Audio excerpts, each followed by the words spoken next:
여러분, 아직도 생생히 기억나시나요?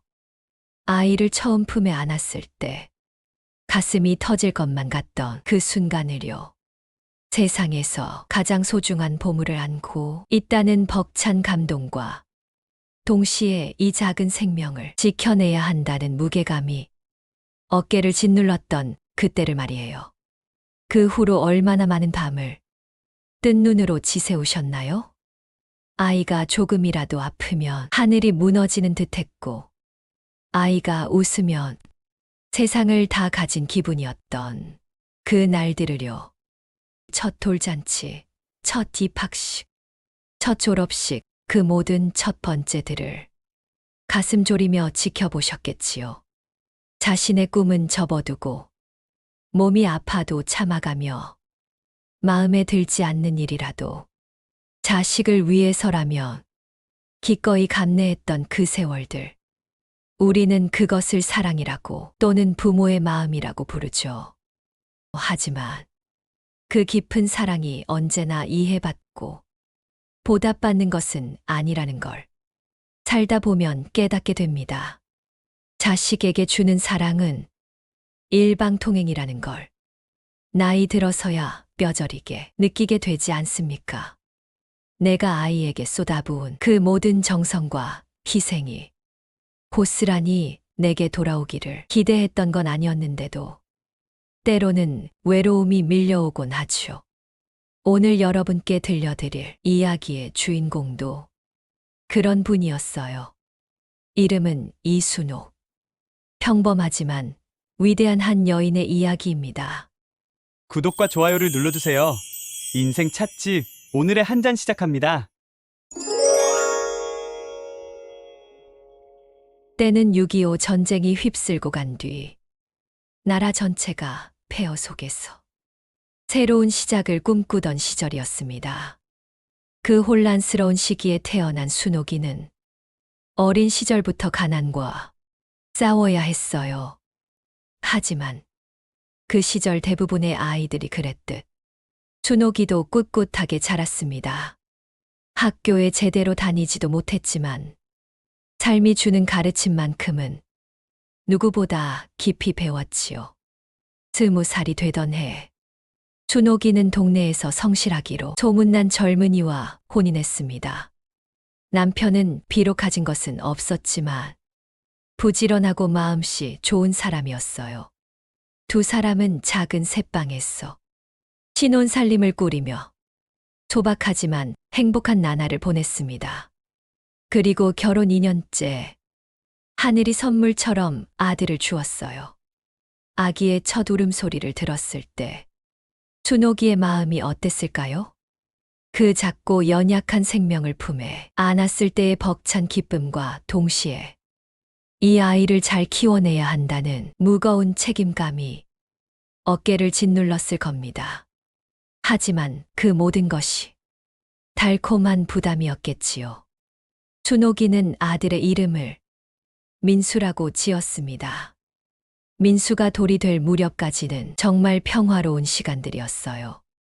남편은 공사장에서 막일을 하며 가족을 부양했고, 순옥이는 집에서 아이를 돌보며 틈틈이 바느질품을 만들어 용돈을 벌었습니다.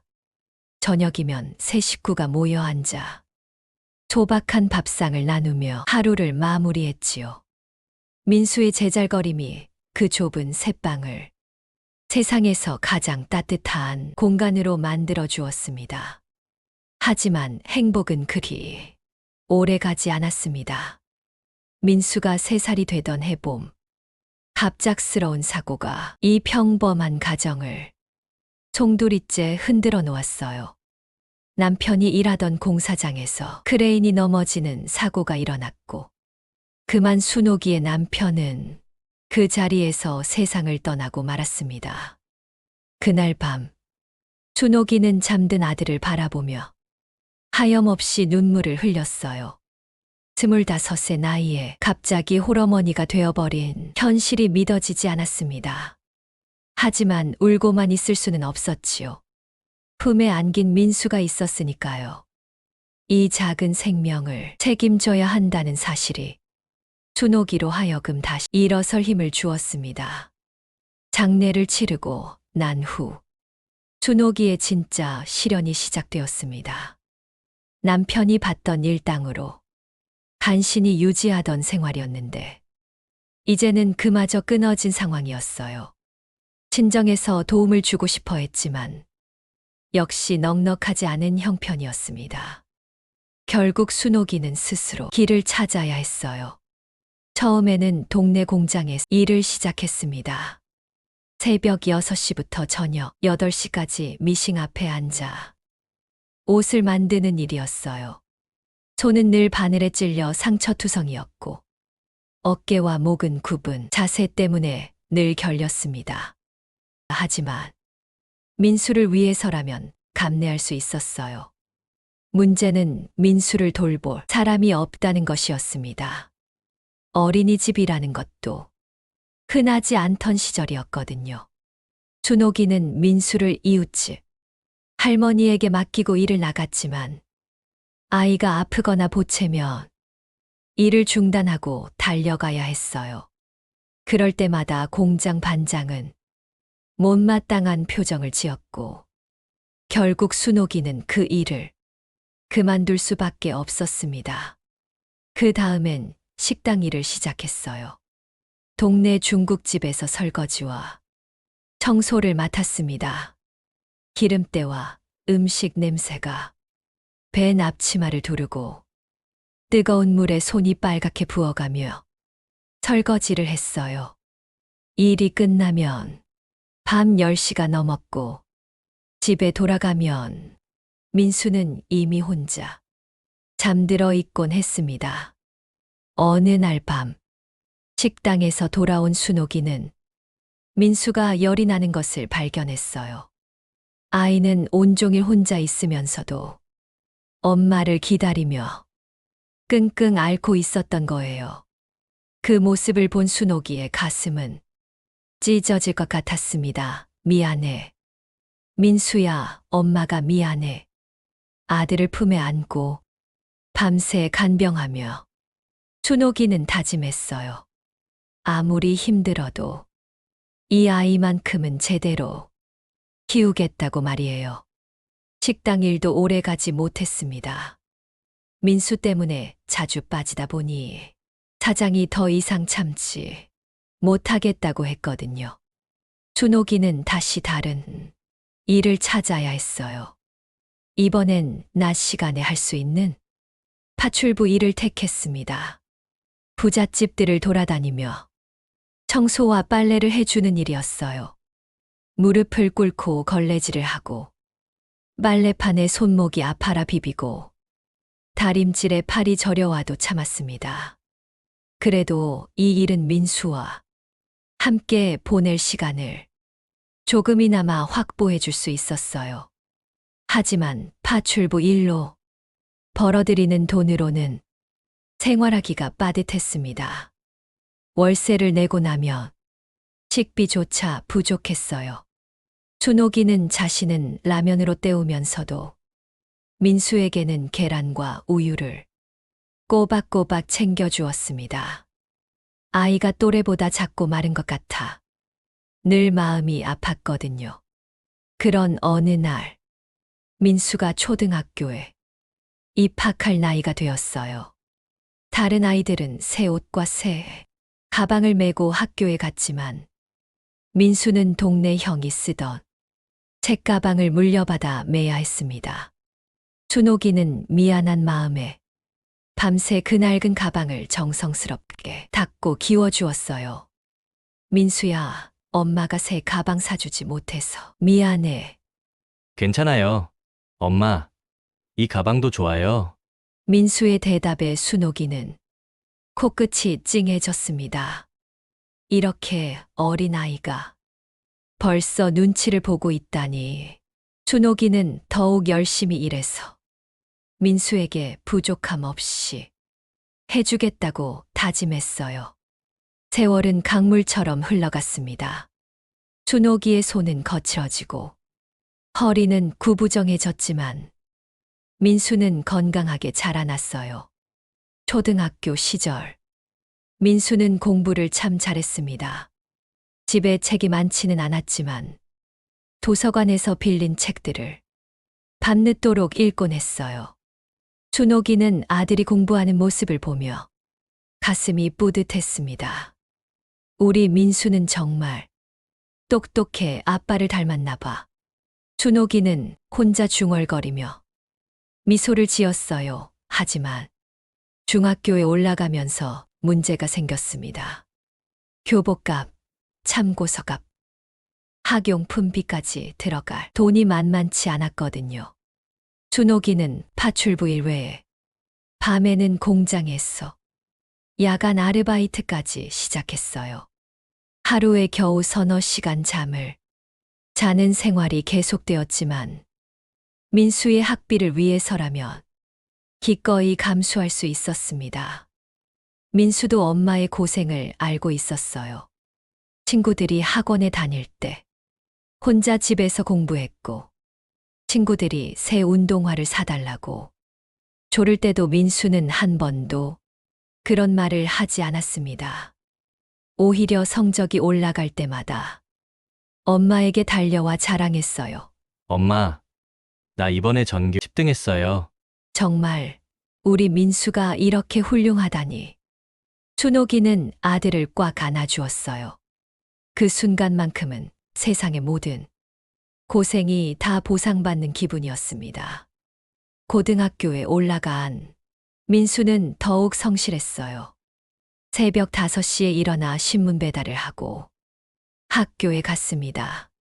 엄마의 부담을 조금이라도 덜어드리고 싶었거든요. 준옥이는 그런 아들이 기특하면서도 마음이 아팠어요. 민수야, 넌 공부만 하면 돼. 엄마가 다 할게. 괜찮아요. 엄마, 저도 이제 컸어요. 그렇게 말하는 민수의 어깨가 어느새 제법 넓어져 있었어요. 언제 이렇게 자랐나 싶어. 준옥이는 새삼 놀랐습니다. 마침내 대학 입시철이 왔어요. 민수는 열심히 공부한 덕분에 서울의 한 대학교에 합격할 수 있었습니다. 합격 통지서를 받아든 날, 준옥이와 민수는 둘 다 눈물을 흘렸어요. 엄마, 고생 끝났어요. 제가 대학 나와서 엄마 편하게 모실게요. 고생이 무슨 고생이니? 내가 이렇게 잘 자라줄 걔 얼마나 고마운데. 하지만 기쁨도 잠시. 대학 등록금 문제가 남아 있었어요. 준옥이는 그동안 조금씩 모아둔 적금을 모두 해약했고 집세까지 밀려가며 겨우 첫 학기 등록금을 마련했습니다. 민수가 대학에 간 동안 준옥이는 더욱 열심히 일했어요. 아들의 학비와 용돈을 보내주기 위해서였습니다. 이제 40이 넘은 나이라 몸은 예전 같지 않았지만 아들이 공부에만 집중할 수 있도록 뒷바라지하는 것이 준옥이의 유일한 보람이었어요.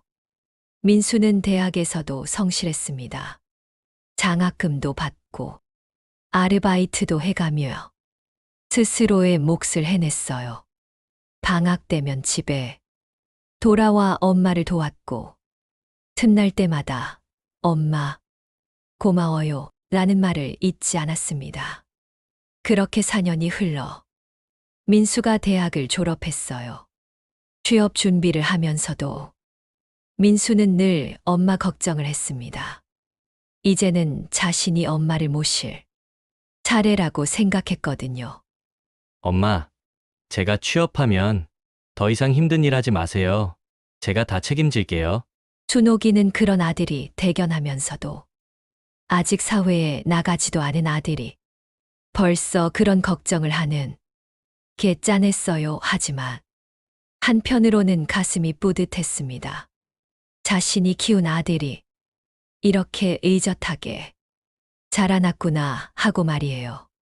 민수는 졸업 후 몇 달간의 취업 준비 끝에 작은 회사에 취직할 수 있었어요. 첫 월급을 받던 날, 민수는 엄마에게 달려왔습니다. 민수가 내민 것은 봉투에 든 돈이었어요. 이게 뭐니? 제 첫 월급이에요. 엄마가 받으세요. 준옥이는 그 돈을 받지 않았어요. 대신 아들의 손을 꼭 잡았습니다. 민수야, 이 돈은 네가 가지렴. 사회생활 시작하는데 들어갈 돈이 많을 거야. 엄마는 아직 일할 수 있어. 하지만, 엄마, 괜찮아. 엄마는 내가 잘 되는 것만 봐도 행복하단다. 그 말은 진심이었어요. 준옥이에게는 아들이 건강하고 바르게 자란 것만으로도 충분했습니다. 몇 년 후, 민수는 회사를 그만두고 작은 식당을 차리기로 결정했어요. 회사 생활이 적성에 맞지 않았고 자신의 사업을 해보고 싶었거든요. 엄마, 저 식당 해보려고 해요. 어려울 거라는 건 알아요. 하지만 한번 도전해보고 싶어요. 엄마가 평생 남을 위해 일만 하시는 걸 봤는데 저는 제 가게를 가지고 싶어요. 준옥이는 아들의 마음을 이해했어요. 그동안 남의 눈치를 보며 살아온 삶을 생각하면 아들만큼은 당당하게 자신의 길을 걸었으면 하는 마음이었습니다.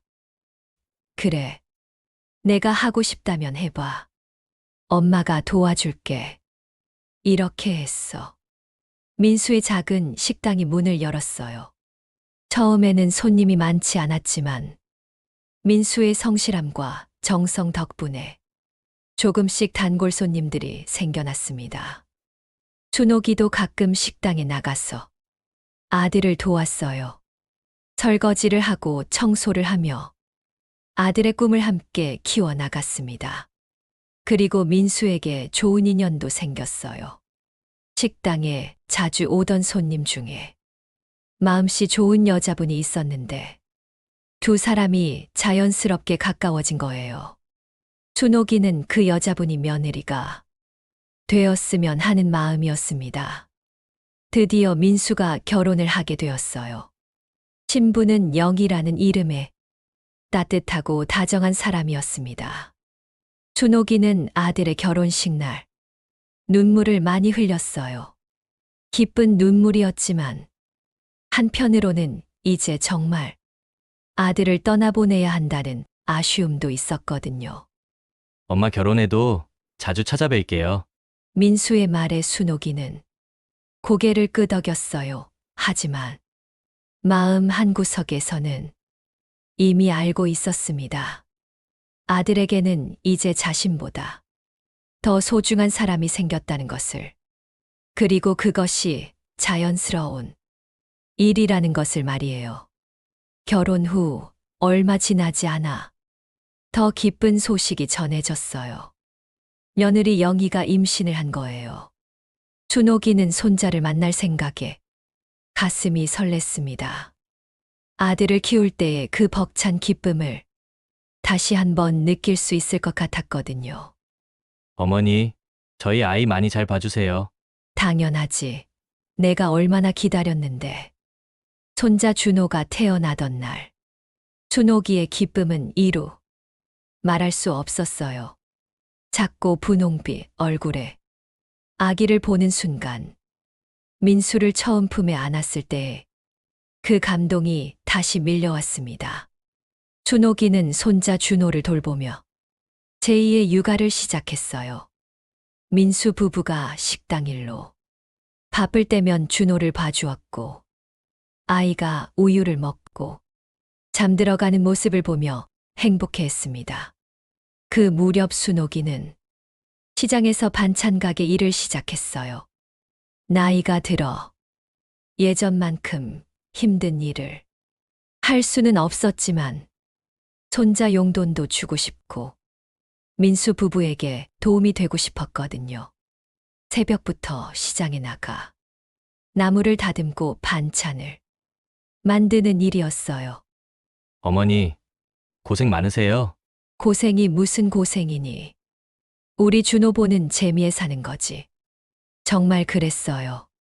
준호가 할머니라고 부르며 달려올 때, 준호가 할머니가 해준 밥을 맛있게 먹을 때, 준호가 할머니 무릎에 앉아 잠들 때, 준호기는 세상에서 가장 행복한 사람이 된 기분이었습니다. 그 시절이 순옥이 인생에서 가장 평화롭고 행복한 때였어요.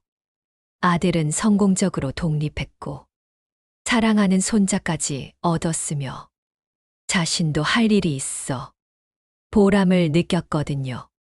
저녁이면 민수네 집에서 네 식구가 모여 밥을 먹고, 준호가 할머니에게 안겨 꾸벅꾸벅 졸다가 잠드는 그런 평범한 일상들이 준호기에게는 꿈만 같았습니다. 이제야 좀 살만하네. 준호기는 혼자 중얼거리며 미소를 지었어요. 긴 터널의 끝에서 마침내 따뜻한 빛을 본 기분이었습니다. 하지만 행복한 시간은 그리 오래 지속되지 않았어요. 민수의 식당에 먹구름이 끼기 시작한 거예요. 근처의 프랜차이즈 음식점들이 하나둘씩 들어서면서 손님이 줄어들기 시작했습니다. 경기도 좋지 않아서 사람들이 외식을 줄이는 분위기였어요. 처음에는 민수도 조금만 기다리면 나아질 거야 라고 낙관했지만 상황은 점점 나빠졌어요. 매출은 계속 줄어들었고 임대료와 재료비는 그대로였습니다. 적자가 계속 쌓여갔어요. 준호기는 아들의 얼굴에서 웃음이 사라지는 것을 보며 마음이 아팠어요. 민수는 밤늦게까지 장부를 들여다보며 한숨을 쉬었고 영희도 걱정이 많아 보였습니다. 민수야, 뭔가 도와줄 일 없니? 괜찮아요, 어머니. 곧 좋아질 거예요, 라고 했지만 민수의 표정은 전혀 괜찮아 보이지 않았어요. 준호기는 아들이 자신에게 걱정을 끼치지 않으려고 애쓰는 것을 알 수 있었습니다. 그러던 어느 날, 민수가 순호기를 찾아왔어요. 얼굴이 많이 야위어 있었고, 눈가에는 깊은 피로가 어려 있었습니다. 어머니, 혹시 도와주실 수 있을까요? 순호기의 가슴이 철렁했어요. 평생 자신에게 무엇을 부탁해 본 적 없던 아들이 이런 말을 한다는 것은 정말 막다른 길에 몰린 상황이라는 뜻이었거든요. 무슨 일이니, 민수야? 식당세가 밀려서 당장 갚아야 할 돈이 부족해요. 이대로 가면 문 닫아야 할지도 몰라요. 민수는 고개를 숙인 채 말을 이었어요. 은행에서 대출을 받으려고 했는데 담보가 부족하다고 해요. 어머니, 정말 죄송해요. 준호기는 아들의 어깨에 손을 올렸어요. 그 어깨가 얼마나 무거운 짐을 지고 있는지 알 수 있었습니다. 괜찮다. 넌 내 아들이잖아. 엄마가 아들 돕는 게 당연한 거지. 그렇게 했어. 준호기는 자신이 그동안 모아온 돈과 반찬 가게를 정리한 돈으로 민수의 식당을 살려냈어요. 민수는 눈물을 흘리며 고마워했고, 준호기도 아들을 도울 수 있어서 마음이 뿌듯했습니다. 민수의 식당은 어머니의 도움으로 다시 활력을 찾았어요. 새로운 메뉴를 개발하고 인테리어도 조금 바꾸면서 조금씩 손님들이 돌아오기 시작했습니다. 준호기는 그 모습을 보며 안도의 한숨을 쉬었어요. 하지만 무리했던 일들이 준호기의 몸에 영향을 미치기 시작했어요. 이른을 넘긴 나이에 평생의 고생이 누적되면서 건강이 급격히 나빠지기 시작한 거예요. 처음에는 깜빡깜빡 건망증이 생기더니 점점 심해져서 방금 한 일도 기억하지 못하게 되었습니다. 준호기는 점점 혼란스러워했어요. 때로는 민수를 남편으로 착각하기도 했고, 준호를 어린 민수로 여기기도 했습니다. 가족들은 걱정이 많아졌어요. 민수는 어머니를 병원에 모셨고 의사는 치매 초기 증상이라고 진단했습니다. 약물 치료를 시작했지만 증상은 계속 진행되어 갔어요. 민수가 병든 어머니를 모시는 게 현실적으로는 쉽지 않았어요. 식당 일도 있고 어린 준호도 돌봐야 했는데 치매가 진행되는 어머니까지 돌보기에는 역부족이었습니다. 며칠을 고민한 끝에 민수는 어머니를 요양원에 모시기로 결정했어요. 마음이 무거웠지만 전문적인 돌봄을 받는 것이 어머니에게도 좋을 것 같았거든요. 엄마, 잠깐만이에요. 제가 여건이 나아지면 모셔올게요. 그래, 민수야. 엄마는 괜찮다. 준옥이는 알듯 모를 듯한 표정으로 고개를 끄덕였어요. 요양원 첫날. 민수는 어머니 곁에 오래 머물렀어요. 준옥이는 낯선 환경에 다소 불안해했지만 아들이 옆에 있으니 조금은 안정된 모습이었습니다. 자주 올게요. 응, 그래, 처음 몇 달간은 정말 그랬어요. 민수는 일주일에 두세 번씩 어머니를 찾아갔고 준호도 데리고 와서 할머니와 시간을 보냈습니다. 준옥이는 손자가 올 때마다 얼굴이 환해졌어요. 하지만 시간이 지날수록 민수의 발걸음이 뜸해졌어요. 식당 일이 바빠졌고 준호도 학교에 들어가면서 신경 쓸 일이 많아졌거든요. 한 달에 한두 번, 그 다음엔 몇 달에 한 번 순옥이는 그 변화를 온몸으로 느꼈어요. 치매가 있어도 아들에 대한 그리움만큼은 또렷했거든요. 면회 시간이 되면 입구를 바라보며 아들을 기다렸지만 민수가 오는 날은 점점 줄어들었습니다. 선생님, 우리 민수 언제 와요? 할머니, 아드님 바쁘신가 봐요. 곧 오실 거예요. 요양사의 위로에도 순옥이의 눈가는 늘 촉촉했어요. 그러던 중에 더 나쁜 소식이 찾아왔습니다. 정기검진에서 순옥이에게서 암이 발견된 거예요. 이미 상당히 진행된 상태였고 나이를 고려할 때 적극적인 치료보다는 편안한 여생을 보내는 것이 좋겠다는 것이 의사의 의견이었어요. 민수는 그 소식을 듣고 충격을 받았어요. 그제서야 어머니를 제대로 돌보지 못했다는 죄책감이 밀려왔습니다. 하지만 이미 어머니의 상태는 많이 악화된 후였어요. 엄마, 제가 더 자주 왔어야 했는데 괜찮다, 민수야. 엄마는 행복했어. 준옥이는 가물가물한 의식 속에서도 아들을 위로했어요. 마지막 몇 주 동안 준옥이는 대부분 잠들어 있었어요. 하지만 가끔 정신이 맑아지는 순간들이 있었고 그럴 때마다 간병사에게 부탁해서 편지를 써달라고 했습니다. 제 아들에게 전하고 싶은 말이 있어요. 그렇게 해서 마지막 편지가 완성되었어요. 준옥이는 그 편지를 베개 밑에 소중히 간직했습니다. 어느 조용한 새벽, 준옥 할머니는 편안한 얼굴로 눈을 감았어요. 마치 긴 여행을 떠나는 사람처럼 평온한 모습이었습니다. 장례식장에서 민수는 어머니의 유품을 정리하며 그 편지를 발견했어요. 떨리는 손으로 편지를 열어본 민수는 그만 주저앉고 말았습니다. 내 아들로 태어나 나를 엄마라 불러주고 내가 내 아버지 곁으로 가는 날까지 힘든 세상을 살아갈 힘을 줘서 고마웠다. 못난 어미의 아들로 태어난 탓에 힘들었지. 그럼에도 이렇게 훌륭한 사람으로 자라 커주었어. 나는 내가 너무나 자랑스럽다. 내가 병원에 들어오고 내가 무척 괴로워했던 것을 안다. 내 모든 걸 주어도 아깝지 않은 아들아.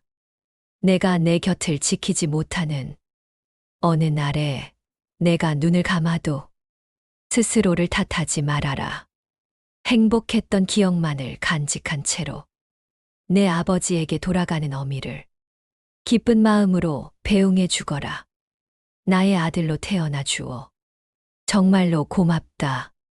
남들은 아들밖에 모르는 바보라고 손가락질하지만 나는 다시 태어나도 너의 어미로 태어나고 싶다. 또다시 병들고 너와 헤어지게 되더라도 일평생 너를 사랑하며 그렇게 살고 싶다. 너는 나의 유일한 기쁨이고 사랑이었다. 떠나는 발걸음 무겁지 않도록 이곳에서 내내 행복하길 바란다. 고맙다, 아들아. 민수는 편지를 가슴에 꼭 안고 통곡했어요. 어머니의 진심을, 그 무조건적인 사랑을 이제야 온전히 깨달았지만 이미 그분은 곁에 없었습니다.